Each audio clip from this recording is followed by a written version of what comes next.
आजकल के ज्यादातर किसान मौसम आधारित परंपरागत खेती पर निर्भर है। नतीजा है कि बाढ़ हो या सुखाड़, किसान की खेती बर्बाद हो जाती है और किसान की आर्थिक रीढ़ टूट जाती है। लेकिन रक्सौल के एक किसान ने मौसम आधारित परंपरागत खेती छोड़कर आधुनिक तकनीक से खेती करके लाखों कमा रहे हैं। भारत नेपाल के सीमा के पास अवस्थित है पनटोका गांव। इसी गांव के एक किसान है विनोद पटेल। इन्होंने 2.5 एकड़ में खेत में ड्रैगन फ्रूट, मौसमी, सेब, संतरा, नाशपाती, एप्पल बेर सहित विभिन्न तरह के फल के पेड़ लगाए हैं। वैज्ञानिक भाषा में इसे सुपरफूड के नाम से जाना जाता है। ये फल रक्सौल के मंडियों से लेकर नेपाल के मंडियों तक भेजकर लाखों कमा रहे हैं।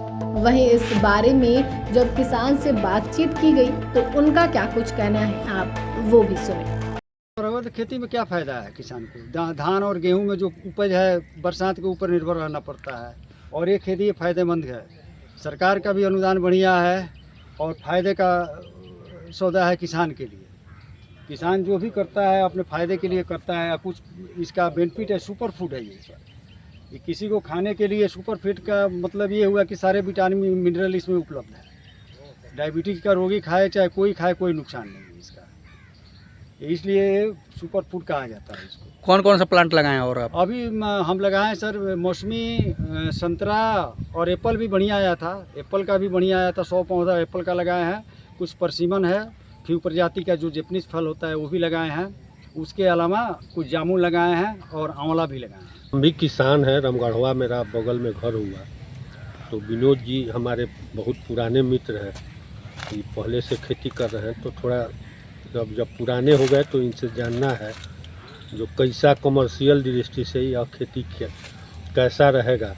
अभी मैं इनसे जानकारी ले रहा हूँ।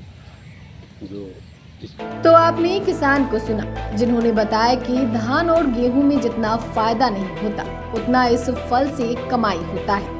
आपको बता दें कि किसान विनोद पटेल के इस मेहनत की सराहना मोतिहारी के तत्कालीन डीएम शीर्षद कपिल अशोक ने भी खेत में पहुंचकर किया था। इसके बाद विनोद पटेल को इस आधुनिक फल की खेती करने की प्रेरणा ज्यादा मिली। अब विनोद पटेल फल की खेती करके खुद तो कमाते ही हैं, आसपास के किसान भी यहाँ सीखने के लिए रोज आते हैं।